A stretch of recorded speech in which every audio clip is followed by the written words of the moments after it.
Hope you're doing good. Micah back with another video. Back here to talk about my full iPad Pro workflow. No Mac involved, no MacBook involved, no Windows desktop or laptop involved. Straight coming from this fire iPad Pro with a case on it that we'll get into later on in the video. So, what am I going to be talking about in this video? Why did I go iPad only? Has it worked out so far? The accessories that I use to get it done, some hopeful improvements in the future that could really make this a even more legit alternative to desktop workflows, and ultimately, can I recommend this workflow for you? So if you're interested in that, please hit that like button. It's free, you know what I'm saying? Just go ahead and hit that like button. Subscribe to the channel as well because that's also free. And make sure you guys turn on the notifications by hitting the notification bell so that way you never miss my videos. So that way you and I can sit back, chillax, see what's cracking. Now, let's get into the video. And with my iPad Pro here, I have the M2 12.9 inch beast boy right here. I have some questions I'm going to answer for you guys that I just outlined earlier. Why did I switch in the first place? Well, for most people, getting into the iOS ecosystem or Apple ecosystem, their conduit is the iPhone, or their means to jump into the Apple world is the iPhone. But for me, the conduit was the iPad.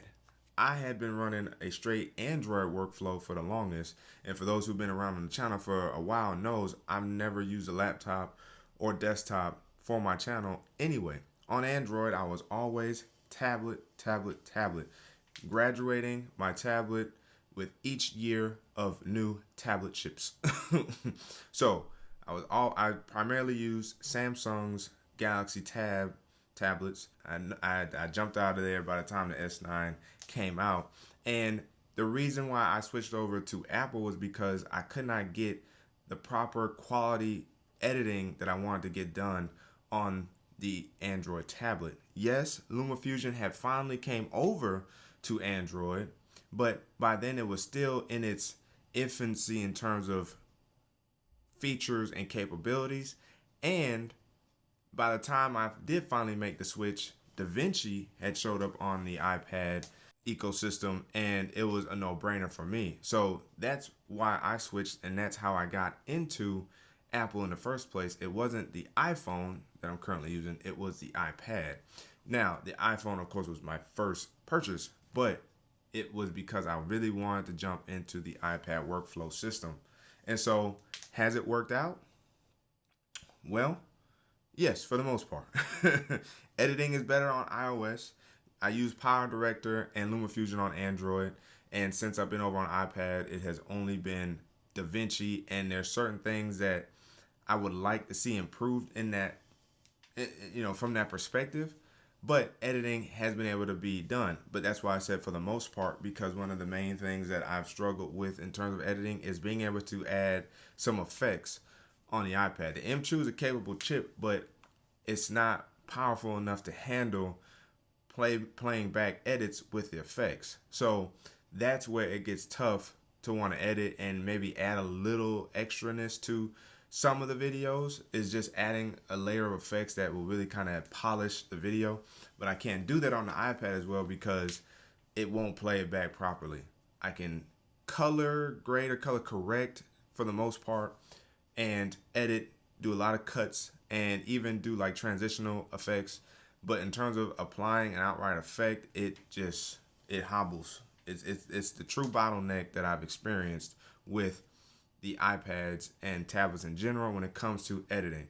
Now, in terms of my other workflow things that I need to get done, emailing, surfing, browsing the web, doing some research in terms of video ideas, video concepts. YouTube, of course, is easy to accomplish on the iPad. It's got a beautiful micro LED display that I love watching and viewing content on, especially Apple TV content, because it's made for the iOS experience on the phone and the tablet. Is beautiful to watch on there. So from that perspective, getting those things done, very easy. From the files perspective, I've grown to kind of finesse or finagle the Files app so that way it feels like a true directory style files explorer. So I created folders for my different pieces of content that I need to keep track of. So whether it's, professional, whether it's contracts, whether it's my videos, keeping those organized, separating my shorts from my videos. I have cloud folders as well, so that way if I need things to be universal, I can move things there, so I can get it from my iPad, my iPhone, or my iPad. So I've learned to finagle that, and it's been working so far. Of course, I would hope for something like that to be improved, but those capabilities have been no problem when it comes to the iPad, including FaceTime or Zoom meeting calls. The cameras on here are very good, the front facing, that is, and being able to handle video conferencing has been a breeze on the iPad. So from that perspective, yes, for the most part, it has been working out. iCloud is nearly perfect for me. Of course, storage wise, it's fairly fine. I think I use 2 terabytes and I split it between me and my wife. We haven't used it up yet, but I have a 1 terabyte version iPad, and I go through the storage pretty quick on here, and it's pretty much because of the video files. And I have 512 gigs on my phone, and I also kind of eclipse that to some degree. So I don't know if that is because of iCloud and or me just sometimes having to go through and clean out, old footage or old video files nonetheless, to help clean up space. But iCloud is very, very, very, very good from that perspective, because everything can be accessed from whatever iOS device I'm using, which is just between these 2 devices. So I find that to be very, very good. And so I use all Apple apps over here, and that's what helps with iCloud use and helps with being able to easily transfer data either between myself or my wife, because she's also, of course, on iPhone or in the iOS ecosystem. Now, what are some of the accessories that I use? Well, the first thing I use is my Logitech MX Master 3 mouse. I've had for a while. I love this mouse. Make sure it's off. This mouse comes in handy. I will say though, I got way more use out of this mouse with my Android than I did with, or that I currently do in the Apple ecosystem. And I think that's just because of how the software is constructed. I can use all of the buttons on the MX Master 3 on my Android, the back, the forward, the little button right here to, do recent apps or whatever. The control wheel does work on the iPad, but I can use all the buttons on the MX Master 3 with the Android, but on iPads or in the iOS experience, the only way for me to be able to do that is if I go into settings and activate accessibility, and then I have to have that little touch icon available on my screen, which I don't want, so therefore I can't completely use the mouse. But editing wise, the side scrolling wheel works magnificently, so I can use it, and that's really why I have the mouse in the first place, is because of the side scrolling wheel for scrubbing or maneuvering through, timelines. What else do I use? I use the Apple Magic Keyboard. How can you not have an Apple Magic Keyboard when you have an iPad? Because this is the go-to experience to convert the iPad into a laptop-like experience. Keyboard works very well. Button travel, button pressing, I find to be fine. The trackpad is also beautiful. The gestures to use with the trackpad is magnificent. It's got a little bulk to it, but you really don't pay attention to it much longer. You get used to it. I really like the Apple Magic Keyboard because this is what I mainly use to get a lot of that work done. But when I'm not using that and I'm just kind of relaxing and chilling, I go between a couple cases. Pitaka's Folio Case 2 right here. This case is beautiful. It's got an origami style case cover that you can position the iPad in like 3 to 5 different positions. So I use that. And I also use now Pitaka's Case 2, Mag Easy Case 2 for the iPad, because it's very slim, sleek, doesn't weigh anything really, and it adds a nice level of flair to the iPad. So if you guys can see that there, it's got that beautiful style design on the back. But this also works with the Magic Keyboard. So you can place this within the Magic Keyboard and it still fits just fine. You can use this with their other case I just showed, the Pitaka's Folio Case 2. You can use this with that as well, and it doesn't take up additional space. But what I've now recently introduced into the workflow is turning this into like a monitor like setup. I just got to get a keyboard, and that is by means of Pitaka's Mag Easy Case 2 and their Mag Easy stand, a stand that you're able to take the iPad like this and just and stick it to. And what's nice is you don't have to necessarily use a case if you don't want.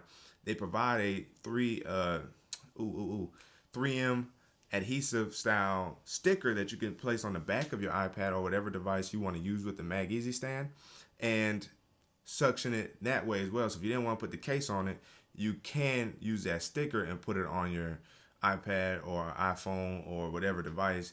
And it doesn't just have to be iPhones and iPads, of course. Any device that you have MagSafe capable will be able to also be used because of the magnetism. And that Mag Easy stand is really nice. It's got tilt angles, really nice. I thought it was going to be a little longer, but then when I got it and I positioned it on my table, I was like, oh, this is actually fine. Really, the problem comes in with the iPad only being like sub 13 inches.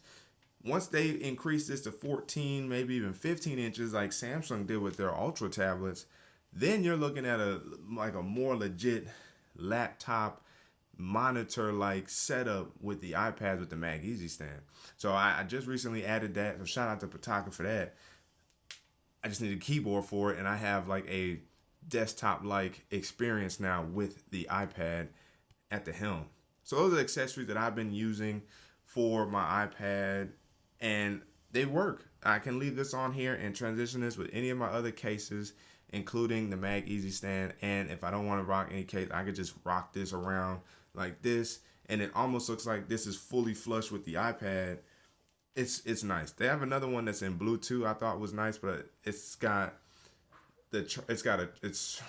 charging capable via Pitaka's Pitaflow charger that has like a little X right here, and that's where you would dock it on the Pitaflow charger.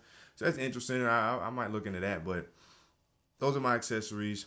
I've been enjoying it. Now, what are some of the improvements I hope to see? Well, a lot of improvements will be taken care of with these new upcoming iPad Pros this year, I'm guessing within a few months, if Apple sticks to landing on these, and that is moving the front-facing camera to landscape mode. So when you're rocking it like this, the cameras are up here instead of being over here. It makes it very kind of awkward when video conferencing because you're looking at the screen, but it looks like you're not even paying attention to the individual. OLED panels on these, so of course we want to see even better displays. Micro LED is beautiful, magnificent, but it's like OLED's where it's at, right? I mean QLED too, but OLED panels, right? That's what we need. More power for editing, meaning, okay, don't just put the M3 chip in here next. Overclock it to some degree for the iPads, so that way we can get more editing done on these. Or since it's Pro, put the M3 Pro chip in, if not the bigger iPad Pro and iPad Pros in general. That will really take the cake, in my opinion, for an iPad only workflow, because you have the power at your hands. You may not have the biggest screen, but you have the power that you want to get your work done. And then more RAM and storage. And I think that's also rumored to be the case with these iPads. We could see 18 to 24, maybe even 32 gigs of RAM if they increase the storage from the current 2 terabytes to like a 4 terabyte model. That could avail additional RAM with the iPad. So some things that I hope will come, because when you do more power hungry based workflows that include video editing and maybe even photo editing, you need that RAM and that storage coupled with the power to really get that done. So I hope that Apple is keeping that in mind with these upcoming iPad Pros. Now, anyone contemplating the tablet life needs to realize this. You have to accept what the iPad is. There is no really changing it. There is really no like, oh, well, I mean, maybe I can. No. Accept what the iPad is. As you just heard previously, the accessories I use, those accessories boost the productivity on the iPad, but it is an iPad at the end of the day. It's not a MacBook. It's an iPad Pro in this case. Accept it for what it is. If you accept it and embrace it, you're going to have much more fun trying out several different accessories, including like maybe even hubs, right? SSDs for storage. you're going to have more fun being curious in the iPad world, including apps, productivity apps outside of Apple's world. But for me, I'm pretty good on Apple's apps right now. But if you were curious, it will make you curious if you're not. That sentence was all over the place. So accept the iPad for what it is. There's versatility with the iPad, and that's what I appreciate, which is why I have not settled or why I've not reached out hard for a MacBook. I spent $2,000 on this. I could have potentially gotten like what, a maxed out MacBook Air, but I figured I would like to detach this and take it and do things with it and play video games from time to time on this. Asphalt 9 has gotten my attention again. And that's what I like, the versatility of the iPad. The MacBook Pro, for me, in my opinion, would be something that I know would more or less stay in one spot and then tether into a monitor or something, so that way I have an actual bigger screen. And removing editing from my iPad will free this up for other things, no doubt. But I can still edit on this if I needed to, or if I wanted to leave the MacBook behind and just edit on my tablet for whatever occasion that I'm exploring. So accept it for what it is, explore the accessories, and explore productivity apps. You do those three things, and I can happily recommend the iPad workflow to you. And not to mention, iPadOS 17 added an additional level of capability and improvement to the iPad experience with PDF handling, right? PDF management's a lot better now in terms of annotations and autofill fields and being able to use the Apple Pencil so much more comfortably with the iPads. And iPadOS 18 is right around the corner as well, meaning, later on 2024, that may also add additional functionality capability and maybe even some level of power bump for the iPads to then give us more reason to embrace iPad life. So even if you do have a MacBook or a laptop desktop workflow, adding a tablet, you'd be surprised at the level of productivity increase you'll see, especially when you can, dock it next to your monitor or have it and just use it as an accessory to what you're doing, right? It can definitely be a complement or a sidekick to your current workflow. So even from that perspective, I can recommend the iPad/iPad Pro workflow to you. So those are my thoughts on what it's been like using the iPad for the last 6 months. It has been, I don't want to say a constant learning experience, but it's been an experience nonetheless because constantly learning iOS and iPadOS since I'm fairly new to it. I had an iPhone 10R way back in the day, but I was only around for about 5 months. So I've truly been diving into the software and how to manipulate it and use it to my liking and to recommend things to you guys, as you guys have seen throughout my various videos now. I've been enjoying it, and I hope that it will continue to improve. Yes, in the future, I would like to get a MacBook Pro for additional editing, right? I do edit 4K, so that might bottleneck on here at some point. So far, it doesn't seem like it because I can scrub through 4K footage, but I'm just saying in terms of the additional levels that I would like to try and do with my edits, I will need a MacBook Pro for that. But for what I've been able to do thus far, I've been able to get done with fairly no problems with the iPad. I have a simple workflow. Sometimes you just keep it simple, you'd be surprised at how much you can really get done too. So let me know down in the comment section below what you guys think about iPads, what you guys think about desktops and laptops. Have you tried going iPad only before? Have you added it to your workflow? Or are you just completely staying away from from iPads and tablets in general? The comment section is open for discussion. But again, as always, if you guys haven't already, please make sure you guys ignite that like button. It's free. Subscribe to the channel. It's free. And hit that notification bell. It's free. So that way you never miss my video. So that way you and I can sit back, chillax, see what's cracking. It's your man Micah signing out until the next video. Wait for